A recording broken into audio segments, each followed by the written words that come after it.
So 61 on Saudi Fitness Talk Show, and it's actually been a while since we've done an episode, isn't it? It's been at least probably 10 days. 10 days since we've done an episode. That's the longest we've done in what was it? Longest break. Longest break.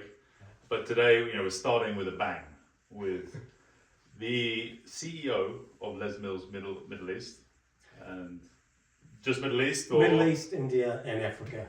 Okay, and Brazil, it's been most China. we can get to that.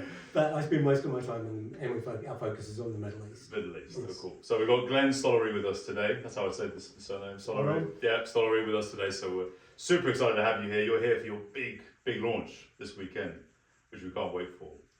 Yeah, really excited. Thank you for having me. No problem. Pleasure. No, we're glad we could organise this and get you a time with us because we're so busy. And I don't even imagine you can't. When did you get here? You arrived yesterday? No, flew in on the red eye this morning. So oh wow, okay. So 7 a.m. out of Dubai. It's obviously not a long flight from Riyadh to Dubai. But it's an hour and a bit, isn't it? Whatever it is. But we've got, as you mentioned, a big event on Saturday. So we took possession of the venue at midnight, and it's all on. So it'll probably be no sleep from here. So they only gave it to you, the 2 days before. Yeah, wow. You got to set up everything, yeah? Yeah, well, that's how we roll. Yeah, wow, amazing. And is this first time in Saudi? Have you been there a number of times, or? I come to Saudi really regularly. It's our fastest growing market by anywhere in the world, actually. So I spend a lot of time here. Just pop in and out regularly. Probably should be based here, and we're setting up a Riyadh office next year.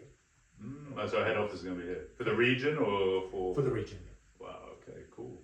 Yeah. I mean, I was going to introduce you, but I was looking through. Well, I got a little bit intimidated looking through all your credentials and accolades.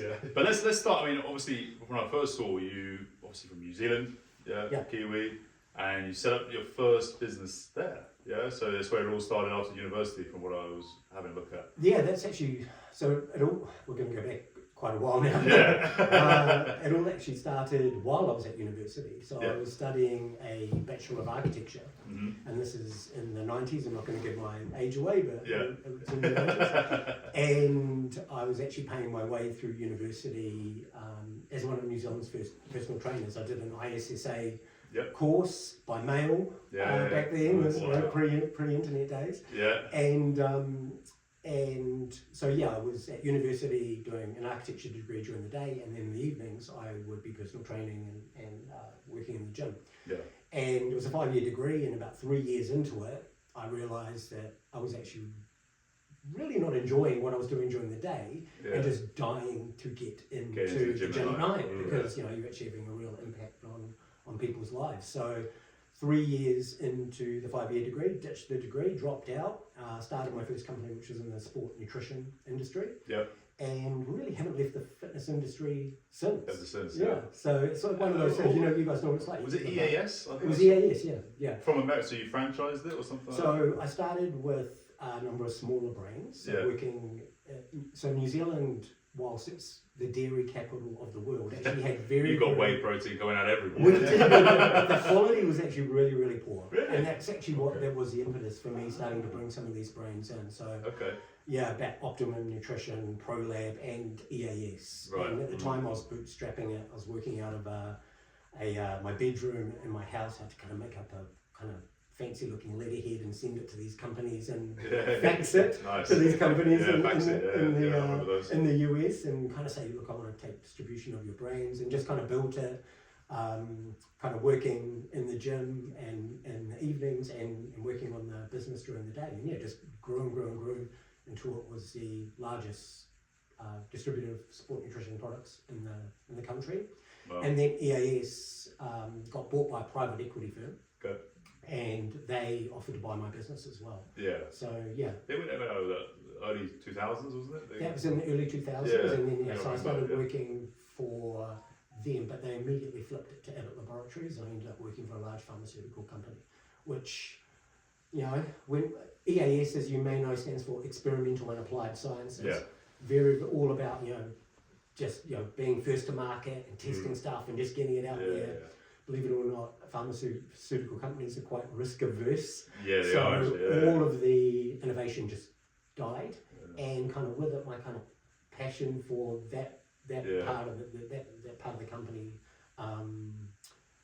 went with it. So after I had a 3-year, I basically as part of my exit, I was paid out over 3 years, and at the end of the 36 months, I resigned and kind of left that part of my life behind. Yes, or no, so they kind of as I said. I remember when I started training and everything. I was one of the first. Then like Maximus in the UK was like Maximus or EAS were like the two brands. They were huge. They were the world's number one, and I think the innovation died off, and with that, the brand equity kind of fell away, and they're no longer around. It's interesting because supplements is such a massive industry, isn't it? It's and huge. for the pharmaceutical not to kind of continue, especially where the industry is now, it's hundreds of billions, isn't it? I mean, I don't know the exact figures, but it must be around that number. It's one of the hugest markets. So, but it was what it was. And then after that, actually that's when I kind of discovered Les Mills. Yeah. So I got offered a role to head up business development at the time in the region here. And the reason why I was connected with this person is he was also the EAS distributor for this region. So he had the distribution for Les Mills as well. And he said, look, come and work for me, head up business development for me, based out of Dubai. So moved to Dubai in 2013. And then my wife got pregnant, moved back to New Zealand, and that's when I started working for Les Mills International. Right. And so you were initially an instructor or a coach with Les Mills? I was actually. Just kind of almost as a way to kind of get my fitness fix after I exited the industry. Oh, so you were here in Dubai at the time then doing that? Yeah, here in Dubai at the time doing that, and then... When was that, like mid-2000s or something, or late 2000s? No, that was in the teens, so then 2013. Okay, 2013. And what was that like in Dubai at the time? It was not too different from how it is now. Obviously, or Saudi or Dubai? Dubai. Okay. Oh, Saudi. Saudi has. I mean, we can talk about Saudi. Saudi has changed dramatically, but the industry in Dubai is obviously reasonably mature. Yeah. And but even back in 2013, how was it? It was still mature then. Still reasonably mature. I mean, it was the Fitness First and the Gold's Gym, gyms that were the major operators here. There's obviously been some changes, changes in market dynamics since then, but the industry was still pretty mature. Even 10, 12 years ago. Yeah, and so then when you went back, so you then got into Les Mills International, Correct. Into the business more. Into the business more. So basically, because I came from an entrepreneurial background, and because I'd worked in the markets, I got offered a role. Basically, they kind of called me the James Bond of Les Mills, where they'd just throw me into a market where it was going to shit, and I just sorted it out. Right. So I said, that's not a bad advice. Set up our. You look a bit like Daniel Craig. Yeah. You guys know. Set up our subsidiary in Brazil. Helped set up the one in Japan, in China, and obviously here in the Middle East and India as well. So that step from an instructor to going into the business, kind of being on the fringe of the business, then into the inside. That's having been in the industry myself, I don't know, 10, 15 years now. There's always a leap that a lot of instructors, they start training, they're going through that whole process of learning, getting really into the technical side, and a lot of them want to make that transition kind of into the business side. Some, it's always in terms of career path, people want to become like master trainers and stay down that teaching education route, and then some want to jump into the business, but often from what I've seen, there's not a lot of, obviously you had your background, what can trainers and instructors be kind of doing to, if they want to go down the business route, get into the business, but they're not really sure where to start, like what can they be doing, especially when they're still an instructor, you know what I mean? Yes, it's a double-edged sword, right? Because what makes someone so great at being a great coach or a great instructor is because they're so passionate about doing it. And that passion often means that they become single-minded, and so to flip to the other side, the business side, and put a different hat on is sometimes quite tough to your point, because they're so passionate and spend so much time and invest so much in developing that skill. So like anything, I think it just comes down to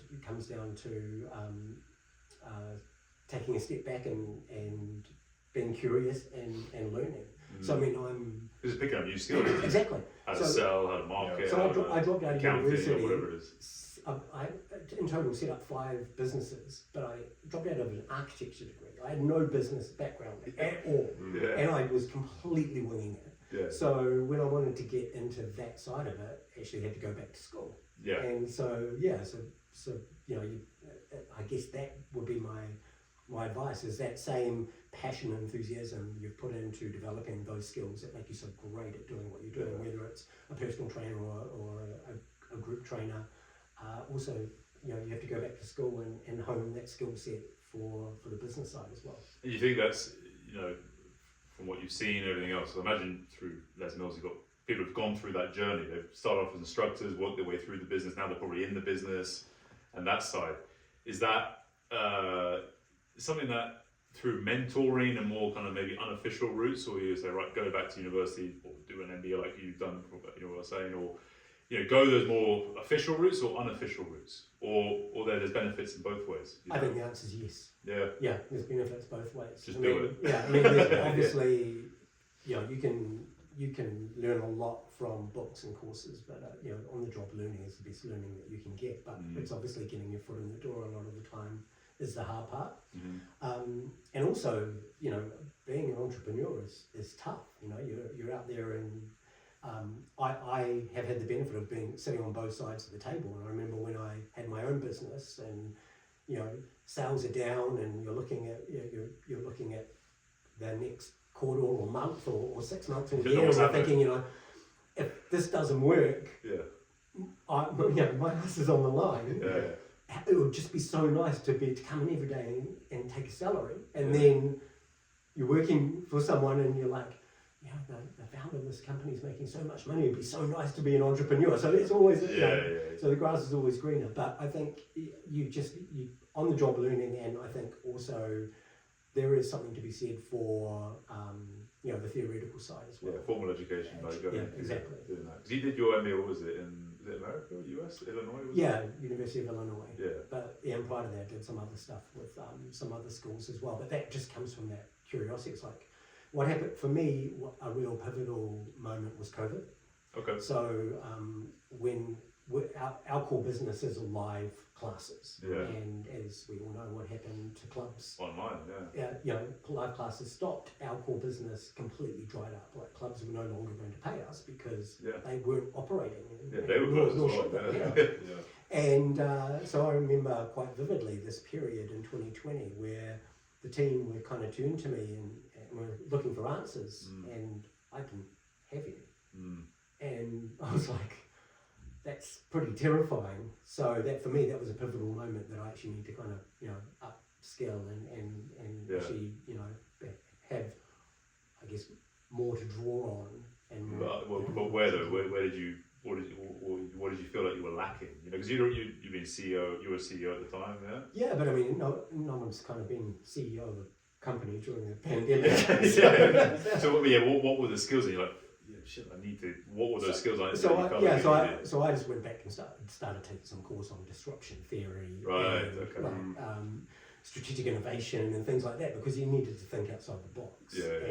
So for me, that was a real inflection point where I thought, you kind of, after you've been there and done it, there's always a point where you think, you know, I kind of got this, and I realised I didn't have it. And you know, there's part of the role of being a leader is helping people through those periods, and the tank was pretty empty at that point. So imagine to that time you switched online, obviously. Yeah. So was that coming from your team? Did people suggest, like, look, you know, Glen, we got to go online. People doing this, Peloton are doing that, but we got to get on there. So what did that scenario look like? Les Mills was we were really fortunate in that we already had an online platform that at the time was called Les Mills On Demand, and just being honest, between the three of us. And millions of people watching. It wasn't making money.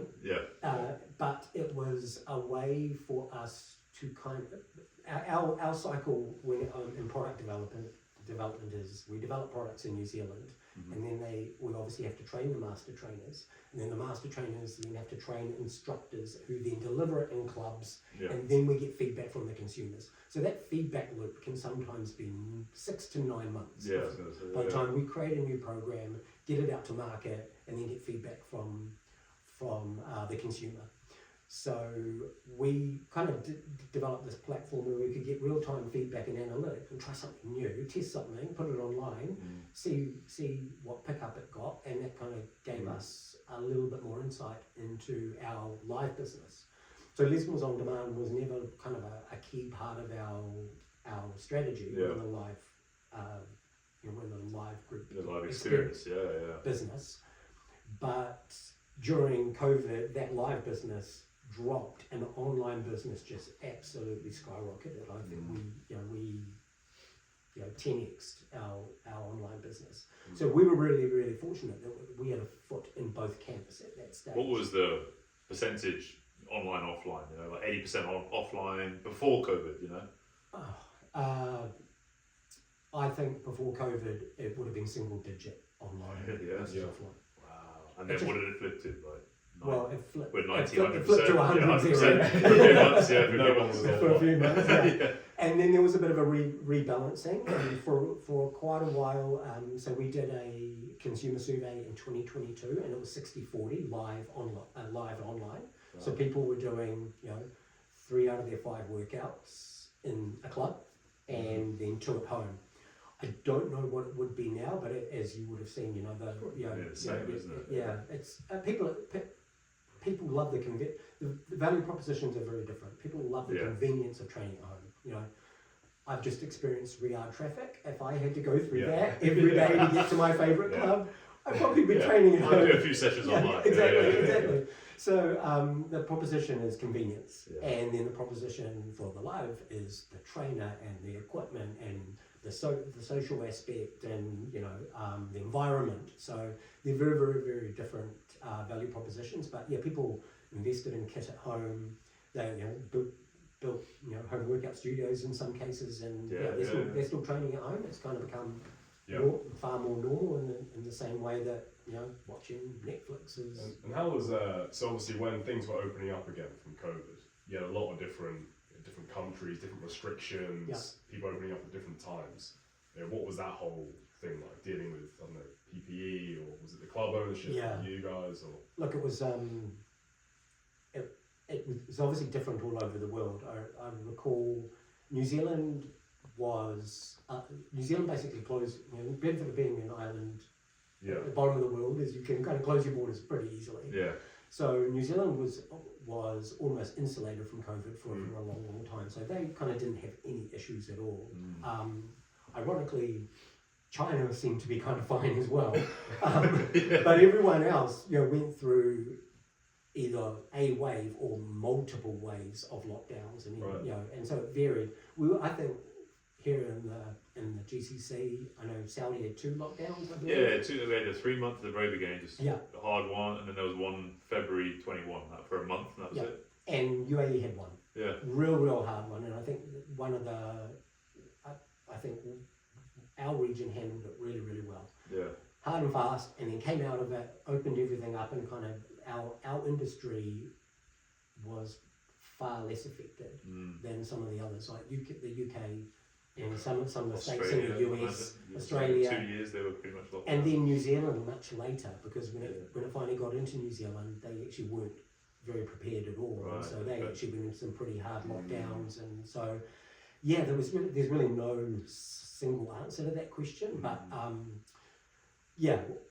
I remember at one point saying 90% of our clubs globally are closed, and the 10% were the clubs in China, and then the rest were closed everywhere else in the world, but everyone was online. So there was that, as I said before, we had the benefit of having a foot in both camps. Wow. So you've got the online side now, and is that, so obviously what was that, you say 60%? I can imagine, especially Middle East, because of the convenience thing, but how are you dealing with then? So you've been in Dubai, now with Saudi. Let's talk about Saudi, because you're coming into Saudi now. How did that all come about? And then how does that look like, all the preparations coming into here? Yeah. Because it's a new beast, you know what I mean? Yeah, I mean, I guess to take a little bit of a step back, Les Mills we're the world's leading provider of group training solutions. Yeah. And we kind of fly under the radar a little bit. Most people, if you were to stop someone on the street, or certainly maybe even in a club, and ask them if they've heard of Les Mills, there's a good chance they will tell you they haven't. Yeah. But if you'd ask them if they've ever heard of body pump or body combat or body balance or RPM, the answer would far likely be yes. Yeah. So we're in the business of providing great studio experiences or great group training experiences.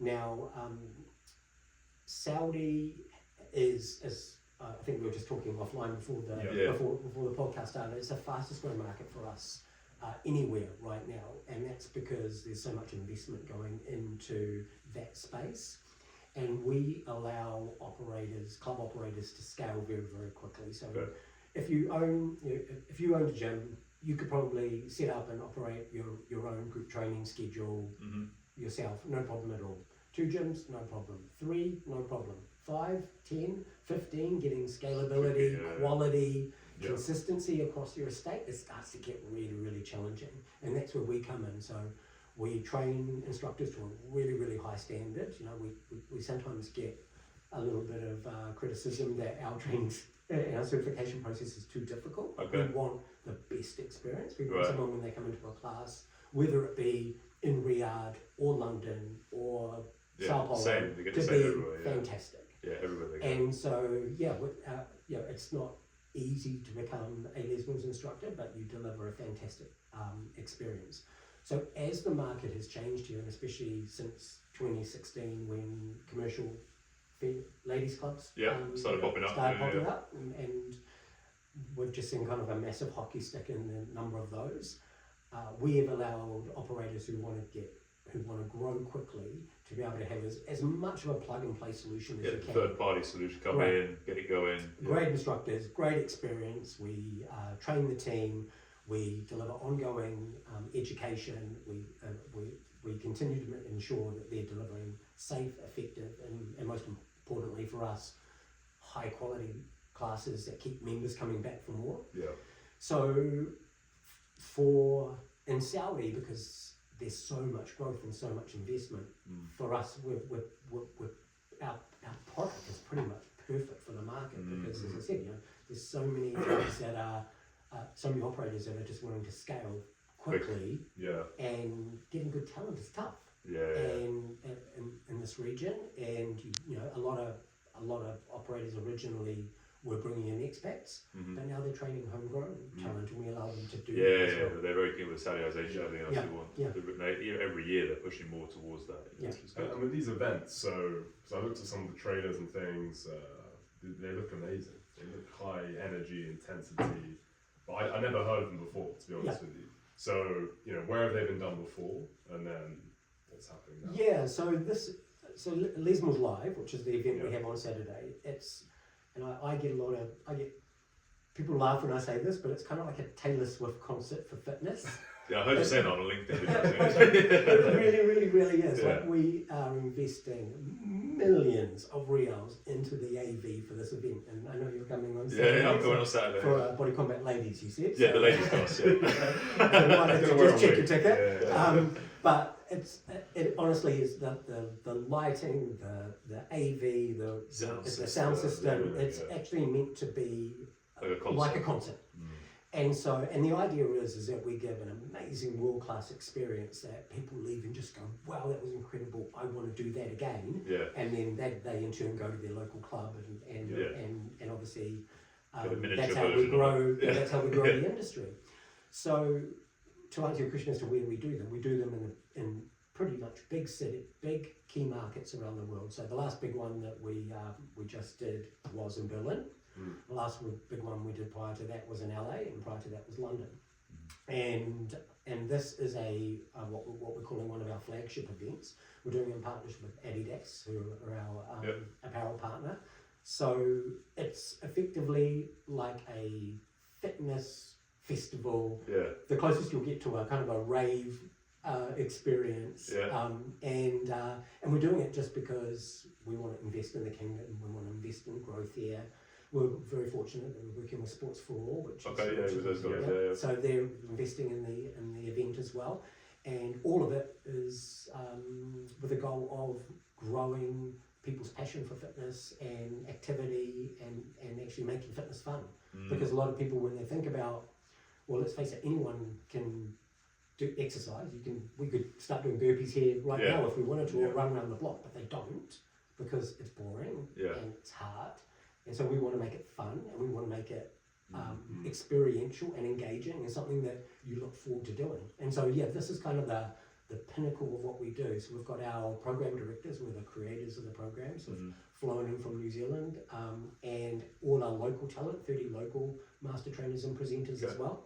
A lot of them from Saudi, but also from around the GCC. And we're just going to put on a show, 12 hours of classes, everything from mind body yoga based classes to dance classes to strength to high intensity interval training. Yoga as well, yoga and all that. To martial arts based classes, the whole, because something for everyone. So, and on top of that, we've got a ladies only area where they can do classes on their own. The interesting thing is, and because this is a mixed event, a lot of the classes are mixed, we didn't really know what to expect, because it's kind of the first time anything like this has been done here. So we put a lot of female, women's only classes on, but by far and away they're booking into the mixed classes. So we, I started when I came 6 years ago. We set up the first mixed facility in Saudi Arabia. Right. Me and my business partner now, and Todd, I brought Todd along, was there. So we had we had a ladies only section, we had ladies only classes, mixed classes, and we ended up closing down the ladies section. Everyone wanted to be in the mix, in the gym and in the classes as well. And we didn't, as we're kind of on that learning curve now.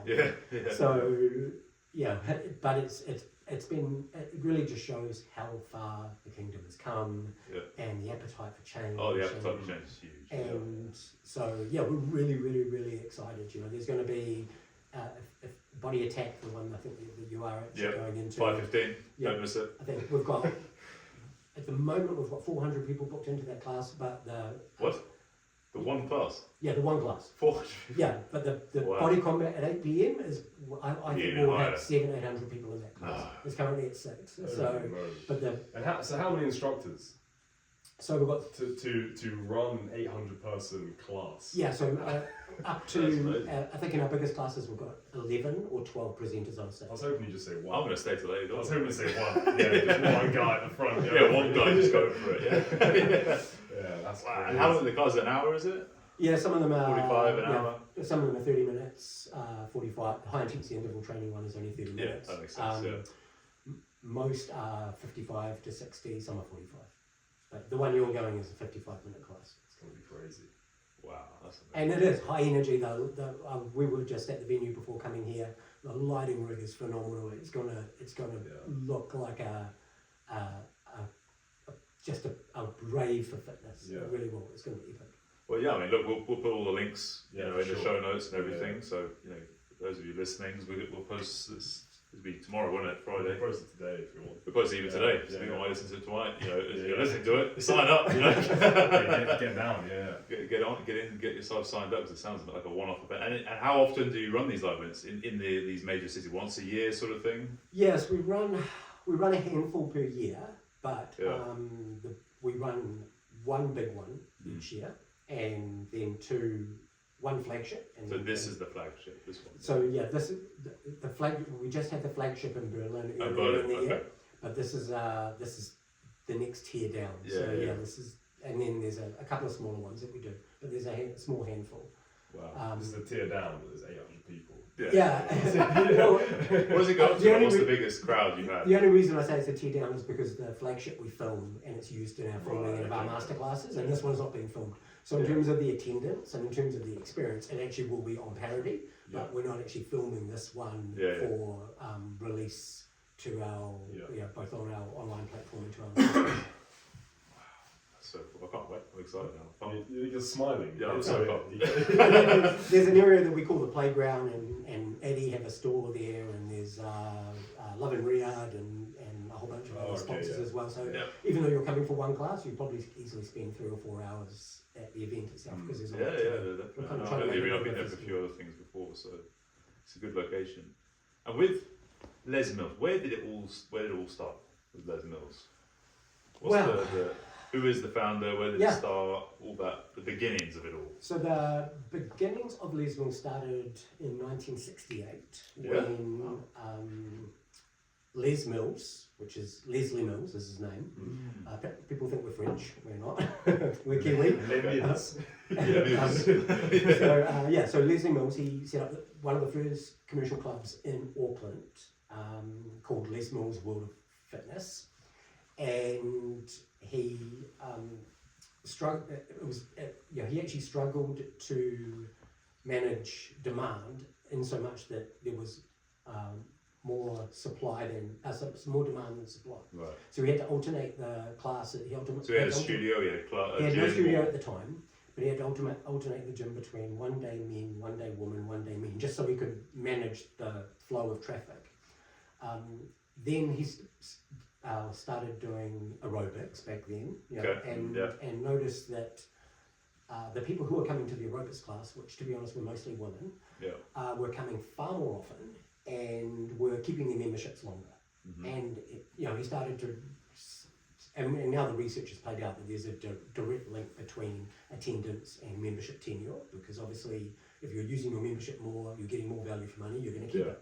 So it's kind of obvious. So he thought, how can I get more men into the group exercise studio? And his son Philip developed Body Pump, which was our kind of first commercial program. That's with the bars. With the bars, which is a strength training program. It's very it's high rep, lower weight, but it'll not. We've had people your size come in and get absolutely knocked on their ass. So it's a tough class.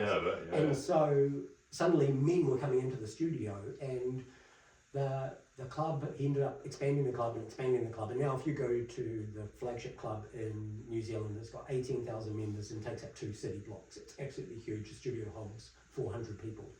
But what actually happened is people started coming to New Zealand and seeing this phenomenon and going, there was a club operator in Australia who said, how can I get this in my club? And that was kind of the spawn of Les Mills International, which is our international arm of the business, and that's when we started basically licensing the programming that we were creating in New Zealand out to other club operators around the world. So kind of like everything, it kind of happened organically and by accident. It was just this magic formula of music and great product and that's amazing. The longevity since 1968 was when the first club started. So over 50 years. That's incredible.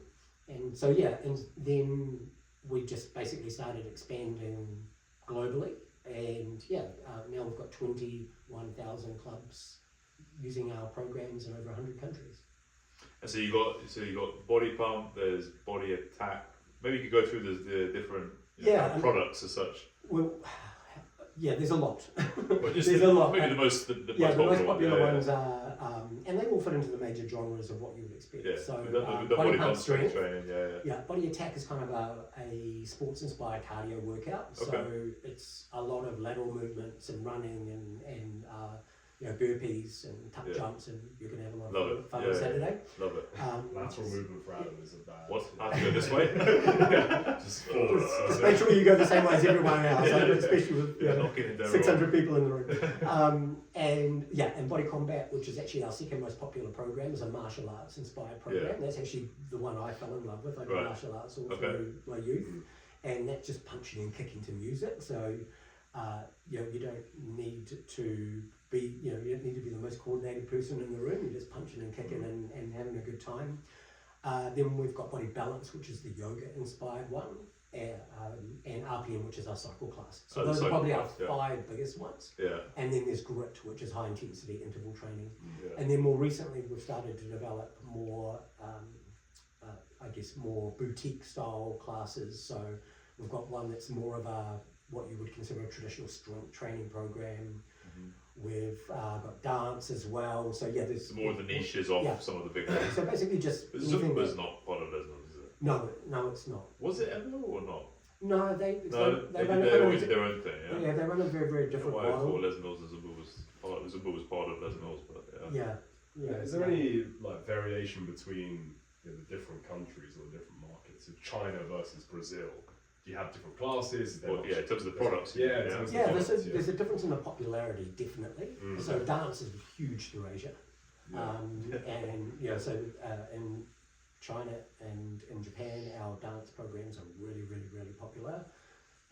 In Brazil, we have a trampoline-based program. They love it down there. So the rebounders, The rebounders, So there are differences, but for the most part, everyone loves the strength. Everyone loves the martial arts.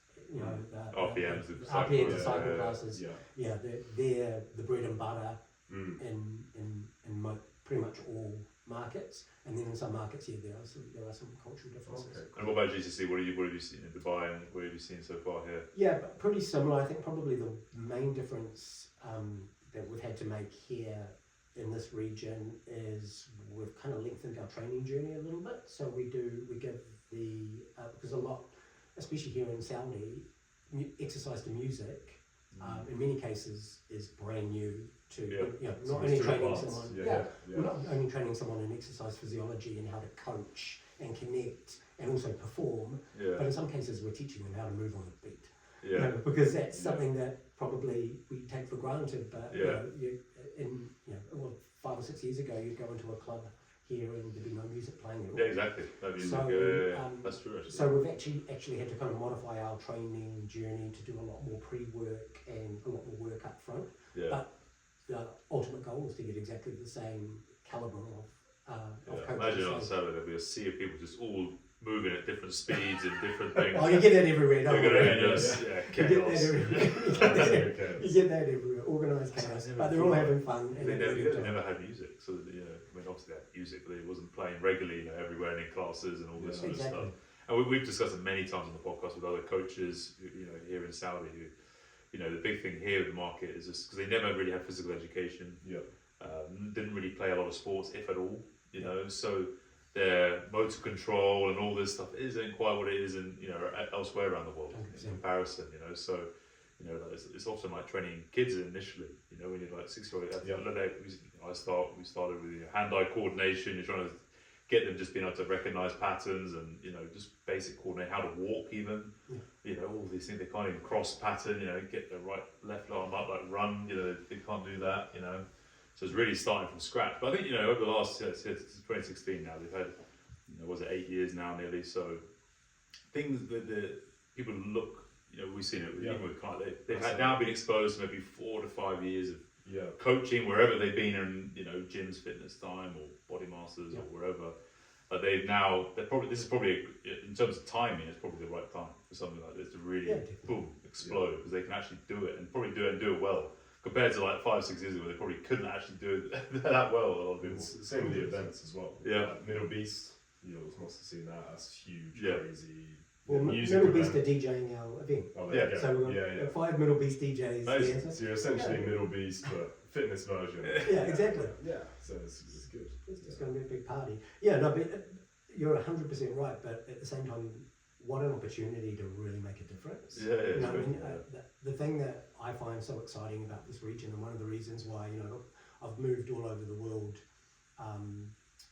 but one of the reasons I've stayed here since 2019 is because there's just so much opportunity for growth and fitness penetration here in the kingdom. 5% of the population have a gym membership, versus 20. Up to 25% in some countries. So we've got a long way to go and so much opportunity to really make an impact in people's lives. And so that's really, really exciting. So those things, those challenges that you talked about, also amazing opportunities for people like us to That's why I came 6 years ago. I was in London. And if you had to come and make a big difference, make an impact, and see something so raw as such, it's a cool journey to be a part of. With everyone here, whatever industry really you're in, whether it's fitness, whether it's so much construction and building all these cities and building all these projects and make giga projects and everything else, there's not really anywhere like it, I don't think, at the moment.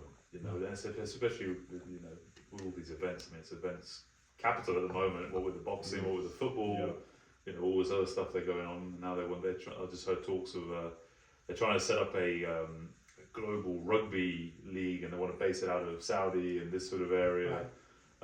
You know, to link up all South Africa, you know, England, French, all those, to get all those players. Now they did with Live Golf, you know, with the golf. Yeah. They kind of want to do something similar with rugby. I heard talks about the other day on a podcast. But, you All Blacks fan, yeah? Of course. Were you a rugby player when you? No. All I did all through school was martial arts. Just martial arts, yeah. Yeah. Which ones? Taekwondo originally, and then moved on to a form of karate, which has a lot more grappling and Have you done jiu-jitsu? manipulation. When I was in Brazil, I was doing jiu-jitsu, basic jiu-jitsu. Yeah. Like it? Yeah. It's hard work. It's hard work. And I'm old, so it's hard work. It's tough. I've never really got. I used to play a lot of rugby, and then you know, we used to do bits of jiu-jitsu as part of the off-season training, like pre-season stuff like that. But and I've done bits since then with people. It's just too much. Like, you know, as I said to you, I only want to be this close to another man, like if I have to be this close to another man, you know what I mean? I don't want to be like this all the time. You know, it's. But you can't be in Brazil and not do exactly. That's the moment, isn't it? Exactly. You got And you're, you know, do you go to the gym now? Are you training? You look like you're in good shape. Like, what's your fitness routine? Yeah. Just so he does Les Mills sessions every only single Les day. Mills. I don't usually. We have an event at the New Zealand Embassy tonight, so that's why I'm dressed like this. Les Mills is more of a t-shirt and shorts kind of company than suits.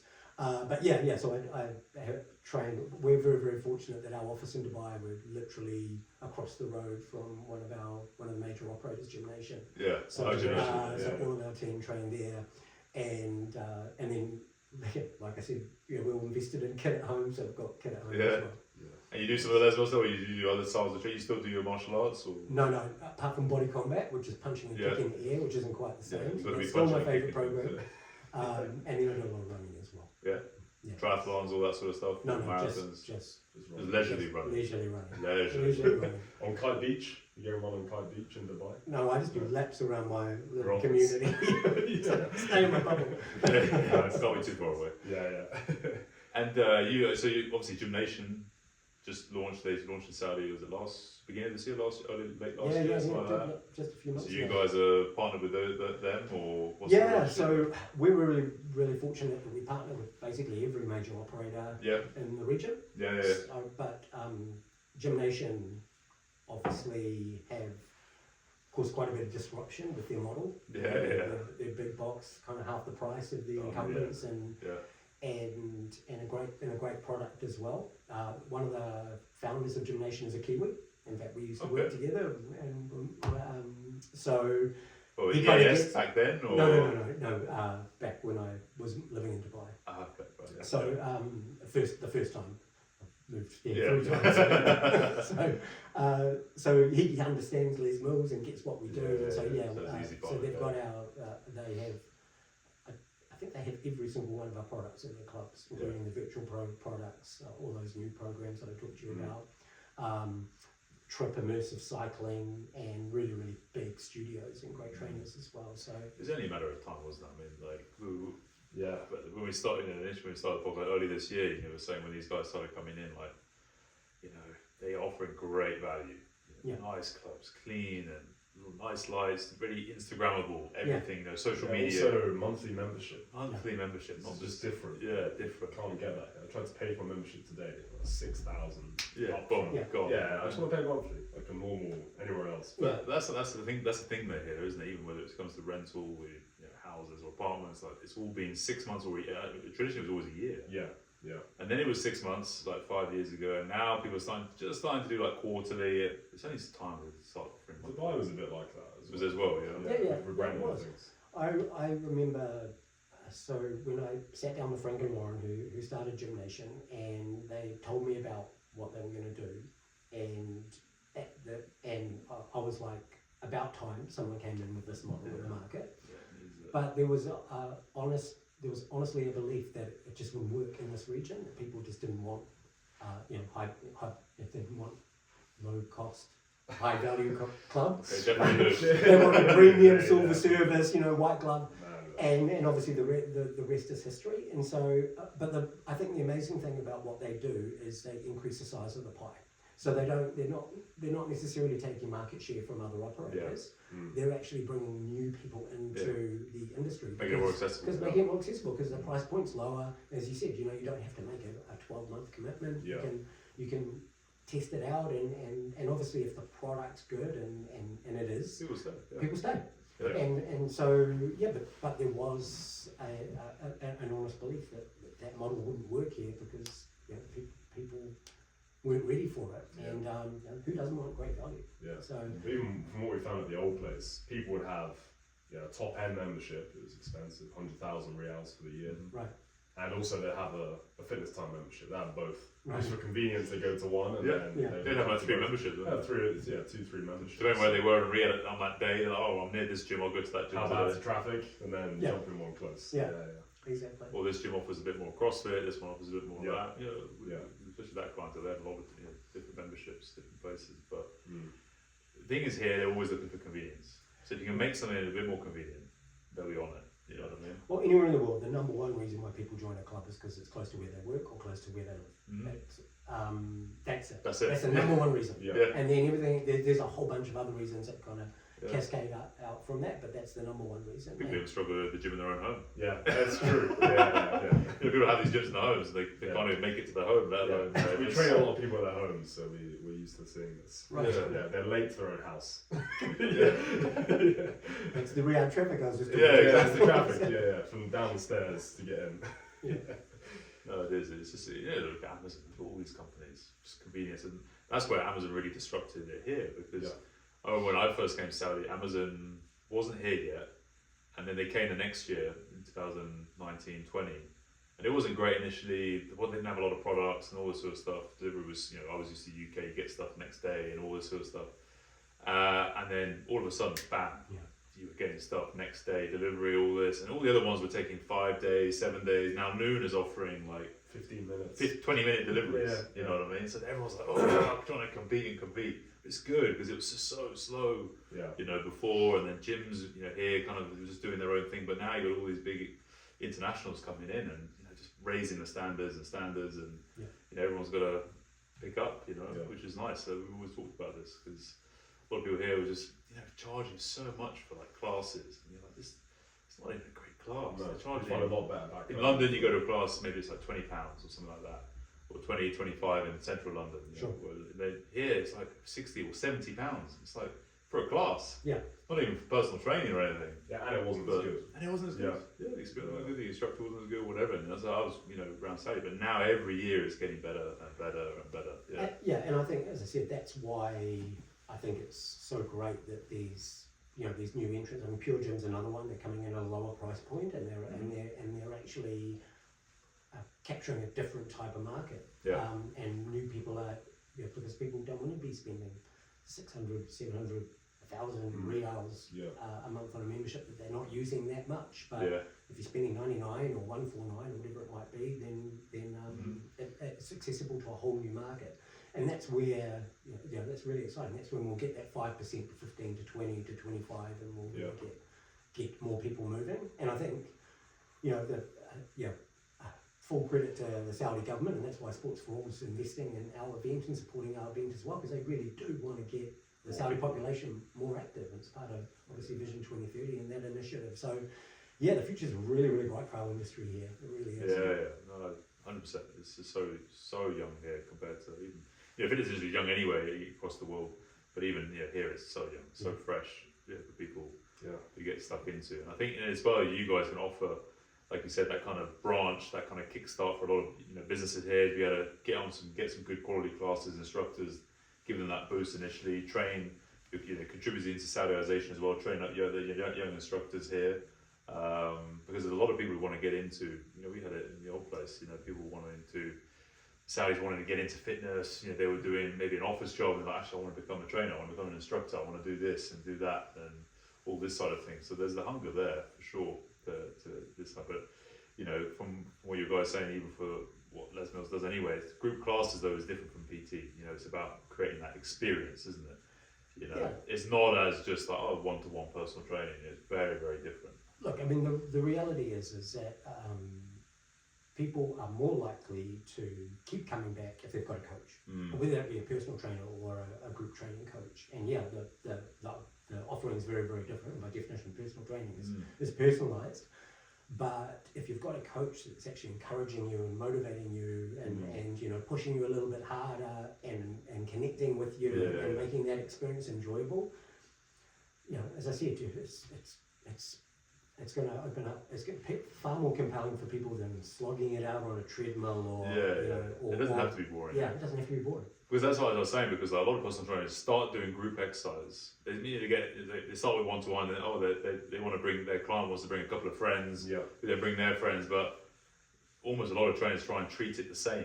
You know, like, I can't correct everything on everyone, and they don't have the systems in place, and they forget about the timing, then with the music, and then where you stand, and like all this stuff. There's all these intricacies that's so different from actual group exercise, actual just you know, one talk. Because a lot of people just find they just trip into doing group exercise, and they actually don't know what they're doing. You know what I mean? Yeah. From that side, I mean, are you looking to set up like an academy here, or where people can come in and learn how to become an instructor, or through the gyms, or? Yeah, so we effectively do that already. Yeah. So we have Stollery master trainers on the ground here, and typically they do the training in clubs. So, but that's exactly what we do. Is we run training modules with groups of you know, prospective instructors. Okay, yeah. And I think the really interesting thing about what you said, and which has been amazing to see the transition, is that when we kind of started back in we set up Les Mills Middle East in 2016, and there wasn't all the instructors that we were training were being brought in from other countries. Yeah. Because Saudis weren't looking at fitness as a viable career path. Yeah. And now they are. So there's a lot more Saudis coming in and thinking, hey, I want to be in the fitness industry, and so we're training, scores of multiples of more locals than we were, because they're seeing it as an option for a career, whereas that wasn't the case, you know, a handful of years ago. Now, how does that look like? So is it like a level 1 Les Mills certificate, level 2, or is it like, and you learn level 1, you learn all the different products, or then you start specializing? Like, how does that look in terms of? Yeah, so the base level is being certified, and then what we do is we give them effectively a review level. Yeah. A typical certified instructor would be a level 1. Yeah. And then as they continue to develop and do more training. So like hours, they've got to accumulate a certain amount of hours? No, it basically just comes down to an assessment against 5 factors, which is obviously their ability to deliver the choreography correctly, coach, to be able to connect by a master trainer, their technique and the way that they perform, which obviously is a key factor, because it has to be entertaining. You don't want to go to a class and be bored by the instructor. And so the better that they get at those 5 different elements, they progress up to a level 10, which is, you'll see level 10s on stage on Saturday. Right. Those are the best of the best. And how long does that take? You know, I'm thinking like in martial arts, you have black belt with jiu-jitsu, it can take like 10 years, you know what I mean? Yeah, I mean, like how long would it on average take to get to a level 10? For people who are like, people who are listening to this who are thinking like, I want to get in, I want to do this, like striving for something. It's like anything. If you're teaching a couple of classes a week, it's probably going to take a few years. But if you're doing it full time, you know, you're able to kind of really hone those skills. And we give quarterly feedback as well. So we deliver education to our instructors. We refresh everything every quarter. So every 3 months, everything's refreshed. Wow. So they're getting new music, they're getting new education, new master classes, new choreography. And so there's an opportunity for them to continue to develop every quarter and progress further. So it's really, really tough to say how long it will take, because it's like anything. If you decided that you were going to quit your job and go to martial arts full time and really invest and become I did jiu-jitsu 7 times a week. Just men on top of you. Yeah, all day 7 days a week. Yeah. Some people do that with jiu-jitsu, they get, they do get obsessed. Obsessed with it. But I mean, it's about helping people achieve kind of mastery at their craft. And so it's level 10 in terms of within Les Mills and career, that's like the top That's the top. The top position. That's the top. On the technical side of things, yeah? On everything. On everything. Okay. On everything. Yeah. So that means they're delivering, their technique is spot on, their coaching is fantastic, they're connecting with with the people in front of them. They've pulled it all together. Yeah. They're quite rare. Yeah. You will, as I say, you will see them on Saturday. Can't wait, yeah. And do any of those guys transition into the business? Like, you did. So you moved through. So yeah, well, so that quite often when they're that level, they become master trainers for us. And they're training other instructors. Mm-hmm. And then it's at some point you get to a certain age. That's what I was about to say, because that's what I'm trying to allude to. Is that I don't know. What I used to talk to you about, I talked to all my coaches before. Is that you get to some point that I say to people, do you want to be doing this when you're 30, when you're 40, when you're 50, when you're 60? Yeah. Most people don't want to be doing it when they're in their 40s or 50s and stuff like this. You want to be progressing elsewhere. So it's always, I always look to encourage people, like, start thinking, to younger coaches, start thinking ahead now. Yes, you want to upskill, get really good and become an expert or whatever, a specialist in every area. You've always got to keep thinking like, though, do I want to be doing this, or should I start a business now? We talk about on the podcast as well, like, it's like with rugby players or football players, you come to the end of your career at some point and then you've got to be doing something else, set something else in the background the last couple of years of your, playing career, and then you move into that, whatever it is. Start honing up on learning those skills of, leadership or management or finance or whatever it is, if you want to set up your own business and these type of things. So it's having to navigate that. But that's what I feel like in the industry we talk about a lot is people just, I'll become a trainer and it's like, then what? What do I do? And that's why there's a lot of high turnover sometimes in our industry, because people just like, right, so the rest of my life I'm just going to train people and that's it. Where do I go from here, sort of thing? You know what I mean? Yeah, so we do, part of what we do when we partner with clubs, and I think again this is something that's really, really important, probably more important in this region than others, is we also partner with, in terms of, we train in front of a house, we train them in management, like even designing a schedule and running a team. So we actually have an entire training module on management as well for that exact reason. Nice. Because it's, even if you've got the best instructors in the world, if you're not marketing well, or you're not, you haven't got a great timetable, or your clubs doesn't look, also all of that is part of what we do with clubs as well. And so a lot of our instructors will then go on that journey and end up being club managers and operators and in many cases setting up clubs themselves. It's good. And so it does let me also look at, especially internally, for obviously new locations, you'll look externally, bring in all the new instructors, but then trying to develop within, 100%. Bring people, pull people through the system, and pull through. Well, our most common talent pool is the front row in the club. Yeah. So you want to say today, get a little tap on the shoulder and say, hey, your technique's really, really good. Yeah, jump and say yes. So, but that's basically recruiting from the people that are in front of you who are so even people who are attending. Wow, that's the shoulder tap is the most common way that people end up going on that journey. Like, where's my We've got talent scouts. They touch the person next to me, and I'm like, why is he not tapping my shoulder? What about me? Yeah, because I'm going left and everyone's going right. That's why. And you've got a wig on. And you've booked in a ladies class. Exactly. And what other markets are you looking at? Obviously, you're in Saudi. This is the big thing at the moment. But where do you see other markets at the moment that your Lesmos is looking into or interested in? Yeah, so from our Dubai office we manage 29 countries. But definitely the GCC. We manage, as I said before, India and a lot of not Northern Africa, but Eastern and Southern Africa. Okay. And then also the CIS countries. We closed down our Russia operation, so we also look after Kazakhstan, all the Kazakhstan. Yeah. Every market is slightly different to the point that we discussed earlier. Yeah. But some markets are at different levels of maturity. In the Nordic region, 25% of the population already have a gym membership, so the opportunity to grow the market there is very, very different to here, we're at single digit. So yeah, that's why there's a lot. That's why we're running the Saudi market at the moment. Probably wouldn't justify us spending what we're spending on Les Mills Live on Saturday, but we're investing in future growth. Yeah. So yeah, we manage. It's not just a one-off thing. It's not a one-off thing. Yeah. It's about kind of investing in the industry and investing in the market. Yeah. So we're growing everywhere, but at different trajectories because of the maturity of the market. But definitely this is the fastest growing region by quite a substantial margin. No, it's I think we're kind of alluding that. I think there's such a need for this sort of social community, especially with where we are at the moment, with all the technology, social media, the phones, all the devices.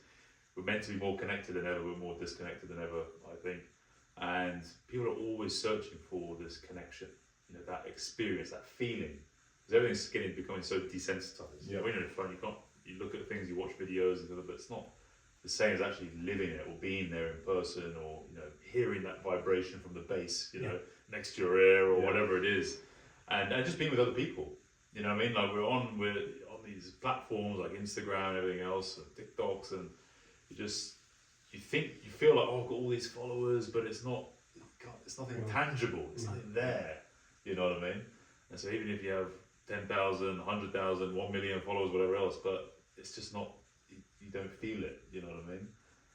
Unless people, commenting and all this sort of stuff. But still, it's not the same. People still, even since COVID, because there's always that question of like, are people going to go back to the gyms? Are people going to go back to the studios, come back to these events because it's so convenient? I've got online, I can do this anywhere, and I can do that, and I don't need to go to this. But everyone, I saw it, we noticed it, and it sounds like you did as well. Like people flocked back. They came back to the lives, not just staying online. And because online, again, it's convenient, but it's just not the same. It's not the same. Interaction. Even how much you try and invest into the quality of the video cameras and the audio, and it's just not the same as having that person there in front of you, that coach, like you were saying, where firstly the accountability, but also just the energy transfer. You know what I mean? And the connection and the sociability. I mean, it's a social. You're doing it with your friends. Yeah. And so that is.